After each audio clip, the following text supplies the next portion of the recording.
Trump کی جانب سے ایران کے خلاف فیصلہ کن کارروائی کی دھمکی دی گئی، لیکن اس کے بعد حملہ مؤخر کر دیا گیا۔ ان سب باتوں کے باوجود آبنہ ہرمز میں ڈرونز اور میزائلوں کی جنگ جاری ہے۔ امریکہ نے ایک بحری جہاز پر حملہ کیا اور 2 ایرانی ڈرونز بھی گرانے کا دعویٰ کیا ہے۔ آبنہ ہرمز میں اس وقت کیا تازہ ترین صورتحال ہے، اس بارے میں اظہر علی خان سے بات کرتے ہیں۔ اظہر بھائی، حملے تو اس نے مؤخر کر دیے، حملہ نہیں کیا، لیکن آبنہ ہرمز میں اس وقت بھی جنگ جاری ہے۔ امریکہ نے ایک آئل شپ پر حملہ کیا ہے جو ایران کی جانب جا رہا تھا۔ اس کے بعد امریکہ نے یہ بھی دعویٰ کیا ہے کہ 2 ایرانی ڈرونز بھی مار گرائے ہیں۔ کیا صورتحال ہے آبنہ ہرمز میں اس وقت؟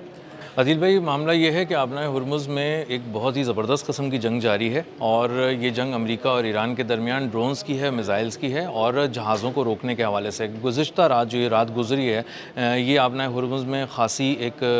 روشنیوں بھری رات تھی، جس میں سارا بارود تھا، روشنیاں تھیں، میزائلز تھے، ڈرونز تھے، حملے تھے، اور ایک خاصی کامبیٹ سچویشن رہی ہے گزشتہ رات۔ امریکہ نے ہوا یہ تھا کہ ایران نے ایک جہاز کو روکا، اور وہ امریکہ کی اجازت سے آبنہ ہرمز پار کرنا چاہ رہا تھا، چونکہ وہ ظاہر کنڈیشنز میٹ نہیں کر رہا تھا، ٹول ادا نہیں کر رہا تھا، تو $2 ملین کا جو انہوں نے رکھا ہے ایران نے، تو ایران نے اس کو روکا اور اس پہ کچھ شاٹس فائر کیے اور اس کو بھگا دیا، اور اس کو اتنا زیادہ نقصان نہیں پہنچایا۔ لیکن امریکہ نے جو ہے وہ ایک ایران کی طرف آتے ہوئے جہاز کو روکنے کی کوشش کی، اور جب وہ نہیں رکا اور اس نے نظر انداز کر دیا امریکہ کی ہر کال کو، تو اس کے بعد انہوں نے اس پہ اٹیک کیا، اور اس کے بعد ایران نے بھی اپنے ڈرونز کے ذریعے ان پہ حملہ کیا۔ جی، امریکن اس کے اوپر حملہ کیا۔ جب امریکنز اس پہ حملہ کیا تو یہ معاملہ تھوڑا اور بڑھ گیا، اور امریکہ کی جانب سے مزید حملہ کیا گیا، اور جو جہاز ایران کی طرف جا رہا تھا اس کو نشانہ بنایا گیا، اور وہ بڑی مشکل سے وہاں سے نکلا، اور اس میں آگ بھی لگ گئی، اور اس کو نقصان پہنچا۔ تو اب جو امریکہ ہے اس کا نیول بلاکیڈ جو ہے وہ کوشش یہی کر رہا ہے کہ کسی طرح ڈونلڈ ٹرمپ کو یہ رپورٹ دی جائے کہ ہم نے وہاں پر اپنی اجارہ داری قائم کر لی ہے، اور آبنہ ہرمز پہ ہم نے کم از کم اس حد تک تو ایران کا کنٹرول توڑ دیا ہے کہ کچھ جہاز ہماری مرضی سے بھی اندر آ سکتے ہیں۔ لیکن ایران اس معاملے میں بہت ہی گہری نظر رکھا ہوا ہے۔ لیکن انہوں نے امریکہ کی مرضی سے جہاز اندر آنے نہیں دیا، ایران نے پہلے انہی کی مرضی سے جو جہاز آ رہا تھا اس کو روکا۔ جی، اب آپ دیکھیں 8 اپریل سے اب تک کا جو ایک سیز فائر کے دوران یہ جو بلاکیڈ امریکہ نے یہاں لگایا، اس میں سے بمشکل 4 جہاز وہ گزار سکا ہے، اور وہ بھی ایسے کہ ان کے جو دل تھے وہ حلق میں آئے ہوئے تھے کپتانوں کے، اور بھی ایران حملہ کر سکتا ہے۔ ایران حملہ کر سکتا ہے۔ ان میں سے کچھ جہاز ایسے بھی تھے اس کے بعد 4 جہازوں کے بعد جن پہ ایران نے حملہ کیا اور ان کو روک دیا۔ تو دنیا کو یہ پیغام چلا گیا کہ امریکہ وہاں موجود ہونے کے باوجود، اپنی تمام تر طاقت کے باوجود، ایران کو نہیں روک سکتا اور ہمیں حفاظت نہیں دے سکتا۔ تو اس کی حفاظتی حصار میں گزرنے کا مطلب صرف اور صرف یہ ہے کہ اپنا جہاز تباہ کرا لینا اور اپنی زندگیوں کو خطرے میں ڈالنا۔ اور اسی لیے دنیا آج بھی، اگر امریکہ پورے کانفیڈنس سے جا کے دنیا سے بات کرتا ہے کہ ہم سے بات کریں اور آبنہ ہرمز سے گزر جائیں، تو دنیا کہتی ہے آپ بہت اچھے ہوں گے، سپر پاور ہوں گے، آپ کے پاس بہت کچھ ہوگا، لیکن ایران کو آپ نہیں روک پا رہے، ایران نے نہیں روک سکتے، آپ کے پاس وہ ٹیکنالوجی بھی نہیں ہے، آپ ہر لحاظ سے فیل ہو چکے ہیں۔ اب تھوڑا بہت جو آپ کی طاقت کا بھرم رہ گیا اس کو بچا کے رکھیں، ہم آپ کے شیلٹر میں نہیں رہنا چاہتے، آپ کے حفاظتی حصار میں نہیں گزرنا۔ تبھی جو جہاز گزرتے ہیں وہ پھر پیسے دے کے گزرتے ہیں، وہ پیسے دے کے گزرتے ہیں، اور اب دنیا کو سمجھ میں آ گیا کہ نیو نارمل یہ ہے آبنہ ہرمز کے پاس کہ آپ ایران سے خود ہی رابطہ کر لیں، کسی شے پہ آپ اکڑیں گے اور جائیں گے اور اپنے آپ کو رسک میں ڈالیں گے اور اپنے آپ کو تباہ کرائیں گے، کیونکہ جہاز پہ کسی اور ملک کا عملہ ہوتا ہے، کسی اور ملک کا سامان لدا ہوا ہوتا ہے، جہاز کسی اور ملک کا ہوتا ہے، ہر چیز مختلف ملکوں پہ ہوتا ہے، بالکل کمپنی کہیں کی ہوتی ہے، جی، اوریجن کہیں کا ہوتا ہے۔ اب مسئلہ یہ کہ اس کو تباہ کرانے کا مطلب یہ ہے کہ کسی ایک ملک کے لوگ مر گئے، کسی ایک ملک کا سامان تباہ ہو گیا، کسی ایک ملک کا جہاز تباہ ہو گیا، تو یہ سارا پیغام تھوڑا تھوڑا دنیا میں چلا جاتا ہے۔ ایسی صورتحال میں جو انشورنس کمپنیاں انہوں نے بھی ہاتھ کھڑے کر دیے ہوں گے کہ بھائی ہم کسی بھی جہاز کی انشورنس نہیں کر رہے۔ انشورنس کمپنیز کو اپنے لالے پڑے ہوئے ہیں اور وہ بہت پریشان ہیں، اور ان کو سمجھ میں نہیں آ رہا کہ اگر ہم انشورنس کور دیں تو کس شرط پہ دیں، مطلب کون گزارے گا وہاں سے، اور اگر ہم نہیں دیں تو پھر ایک اور بڑا مسئلہ ہے کہ اتنا سارا سامان اتنے بڑے بڑے تجارتی جہازوں پہ جو لدا ہوا ہے وہ بغیر انشورنس کے کیسے جائے گا، کیونکہ صرف جنگ کا معاملہ نہیں ہے نا، ڈوب بھی تو سکتے ہیں جہاز کسی وجہ سے، تو اس لیے انشورنس کور ضروری بھی ہے اور وہ دیا بھی نہیں جا رہا۔ تو انشورنس کا جو کور کا جو ریٹ ہے نا وہ 4 गुना बढ़ा, फिर 100 गुना बढ़ा, इतना बढ़ गया कि उसके बाद आप उसको लिए बगैर जाना ही ज़्यादा बेहतर था। तो इंश्योरेंस कंपनीज तो अब बहुत हद तक पीछे हट चुकी हैं। वॉर जोन के अंदर जब तक ये सूरत हाल है,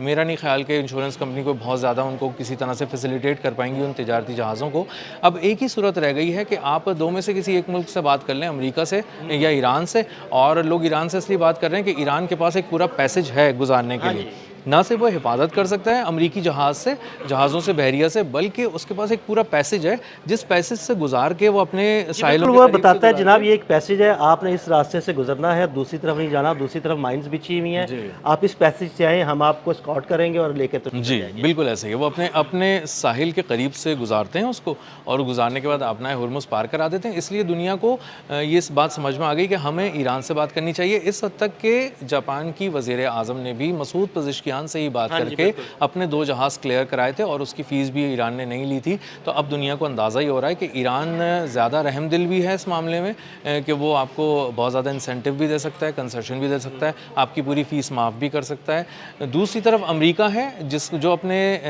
ब्लॉकेड के जहाज़ों से आपको हिफाजती हिसार में लेके गुजारता नहीं है, आपको सिर्फ ये कहता है गुजर जाओ, मैं कर दूंगा। हाँ, लेकिन वो अपने जहाज़ों की खुद हिफाजत के उसको लाले पड़े हैं, तो वो अपने साथ अपने बहरी जहाज़ जो जंगी जहाज़ हैं वो नहीं भेजता। और जब यही सब चीज़ें देख रहे होते हैं आम शिपिंग लाइंस वाले, तो वो ये कहते हैं कि हमें ईरान से बात कर लेनी चाहिए, क्योंकि ईरान की जो स्पीड बोट्स हैं और जो उसकी इससे बड़ी कश्तियाँ हैं और जंगी जहाज़ हैं, वो पूरी तरह एस्कॉर्ट करते हैं, उसको हिफाजती हिसार में लेके जाते हैं और दूर दूर तक चल रहे होते हैं कि अगर कहीं से कोई आता है किसी तरह तेज़ रफ्तार कश्तियों के ज़रिए, तो उस पर स्पीड बोट्स के ज़रिए हमला किया जाए और उनको रोका जाए, दूर रोका जाए। तो वो जब देखते हैं कि दूर दूर तक हमारे लिए एक नाकाबंदी हुई हुई है, इतना स्पेशल किस्म का प्रोटोकॉल मिल रहा है हमें समंदरों में, तो वो इसलिए ईरान को वो प्रेफर करते हैं। और इसीलिए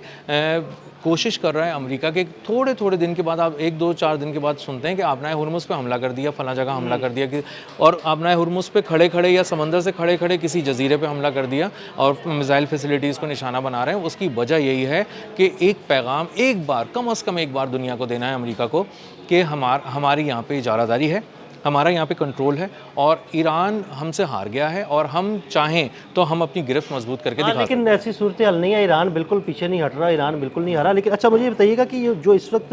मुज़ाकरात और एक मुसवदे की बात सामने आ रही है कि उस मुसवदे पर सिग्नेचर करने हैं और तकरीबन मामला तय पा गए हैं, आपको लगता है मामला तय पा गए हैं और ट्रंप इससे पीछे नहीं हटेगा या ट्रंप यू टर्न नहीं लेगा? डोनाल्ड ट्रंप को 2 किस्म के बयानात अदील भाई रोज़ाना देने होते हैं। एक तो ये कि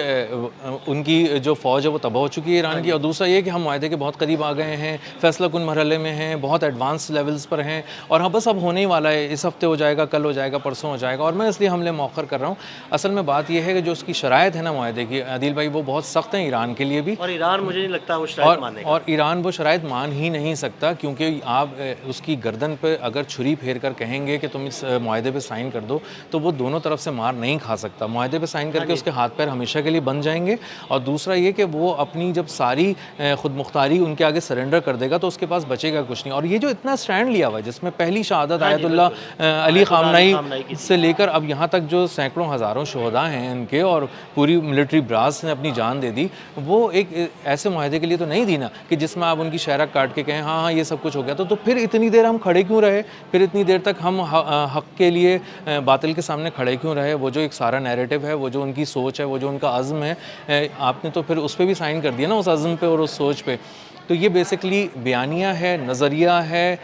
और उनकी खुद मुख्तारी है। इन सब चीज़ों के ऊपर मेरा नहीं ख्याल कि ईरान इस तरह से साइन कर सकेगा, और ये डोनाल्ड ट्रंप के वन साइडेड जुमले हैं जो हमेशा हमें सुनने को मिलते हैं। दूसरी तरफ से बार बार ईरान यही बताता है कि अभी हम करीब नहीं पहुँचे, सोच रहे हैं। वो बहुत रियलिस्टिक बात कर रहा है। डोनाल्ड ट्रंप ज़रा एक कदम आगे बढ़कर छलांग लगाते हैं और दुनिया में कोई एक नया सरप्राइज़ देने की कोशिश करते हैं, मीडिया को ख़ास तौर पर मैनेज करने के लिए। तो वो मीडिया को थोड़ा बहुत खुराक के तौर पर चीज़ें, बयानात तो दे रहे हैं, लेकिन उन बयानात में सबको पता है पूरी दुनिया में कि कोई ऐसी सब्सटैंशियल चीज़ नहीं है, ठोस चीज़ नहीं है जिस पे दुनिया एतबार करे। और इसकी एक बहुत आखिरी बात बता दूं कि उसकी बहुत एक वाज़ेह मिसाल ये, ऑयल मार्केट, स्टॉक मार्केट, किसी तरह की भी तिजारती मालियाती मंडियाँ डोनाल्ड ट्रंप के किसी बयान को पिछले 3 महीने से सीरियस नहीं ले रही। उन्हें अंदाज़ा है कि कुछ भी नहीं होने वाला, इसलिए हमें उनको भी देखना चाहिए, और इसी तरह उन बैरोमीटर्स पर आप नापेंगे तो आपको पता चलेगा कुछ नहीं होने वाला। बहुत शुक्रिया अज़हर भाई। अज़हर भाई ने बड़ी तफसील के साथ इस सारे मामले पर रोशनी डाली। मज़ीद अपडेट्स के लिए हमें फॉलो करते रहें। अदील अहमद और अज़हर अली खान को इजाज़त दीजिएगा। अल्लाह हाफ़िज़।